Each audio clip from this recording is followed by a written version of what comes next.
Good morning friends. 100 शब्द प्रतिमिनट dictation start. पटाखे बनाने वाले कारखानों में विस्फोट होने की वजह से न जाने कितनी जानें अब तक जा चुकी हैं, मगर उन घटनाओं से सबक लेने की ज़रूरत शायद आज तक नहीं समझी गई। यही कारण है कि अक्सर ऐसे हादसे होते रहते हैं। भागलपुर में बारूद फटने से 14 लोगों की मौत इसका ताज़ा उदाहरण है। इस घटना में बारूद का प्रभाव इतना ज़बरदस्त था कि आसपास के 3-4 मकान भी ध्वस्त हो गए।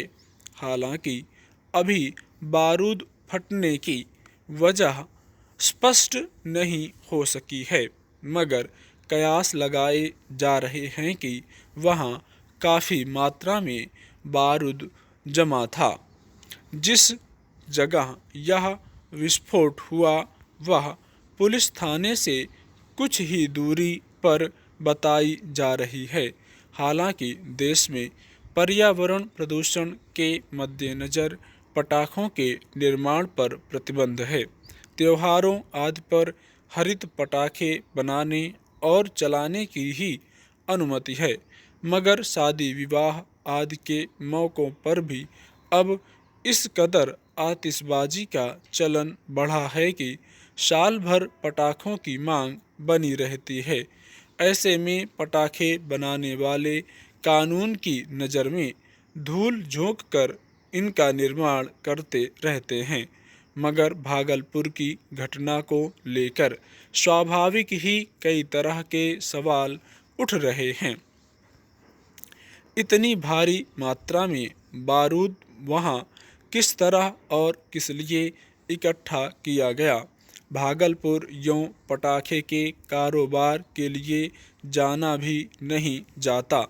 दक्षिण के शिवकाशी जैसे कुछ शहरों में पटाखों का उत्पादन भारी मात्रा में होता है और वहीं से पूरे देश में उनकी आपूर्ति होती है।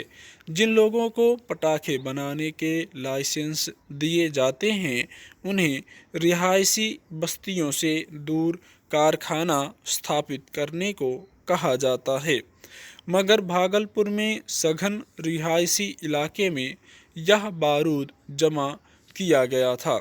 हालांकि कुछ लोगों ने बताया कि वहाँ पटाखे बनाए जाते थे, यानी उसके लिए लाइसेंस नहीं लिया गया होगा, तभी रिहायशी इलाके में वह कारोबार चल रहा था।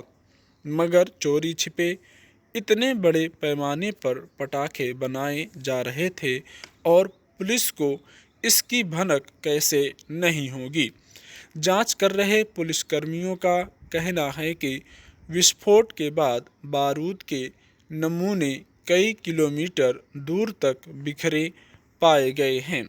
इसलिए कुछ लोगों का शक इस बात को लेकर भी है कि इतनी भारी मात्रा में बारूद जुटाने के पीछे मकसद पटाखे बनाना नहीं, बल्कि बम वगैरह जैसे शक्तिशाली विस्फोटक बनाने का था।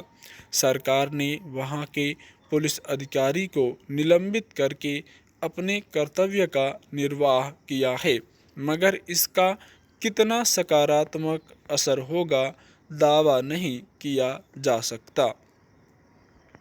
पटाखा निर्माण का काम कई दृष्टियों से हानिकारक और जोखिम भरा है।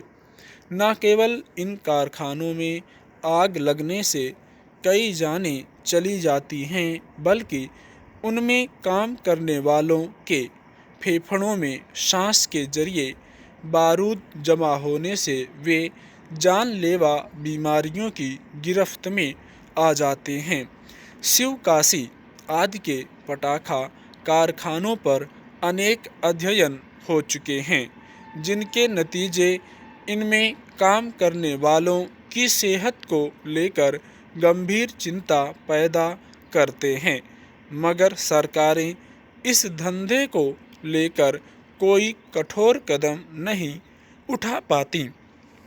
सर्वोच्च न्यायालय के बार बार आदेश के बावजूद इस कारोबार पर लगाम नहीं लग पाई है। स्टॉप।